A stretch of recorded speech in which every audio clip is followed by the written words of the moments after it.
Hi everyone, welcome back. So in this video, I'm gonna share with you how to add an indicator on Exness. So just follow me and follow the steps. It's so easy and simple. So first of all, open Exness, then click on indicators, this one.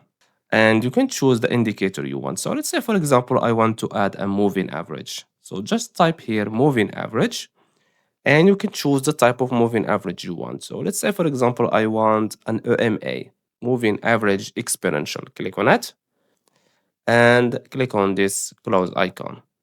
Now, this is our moving average. Your indicators will be here. If you want to change them, click on these three dots and click on settings.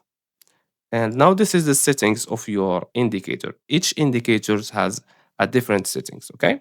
So we have here the length. So I will change it, for example, to the 50 PMA. I will go here and I will change the line color, for example, to yellow. And I will change the width of the line like this and click on OK.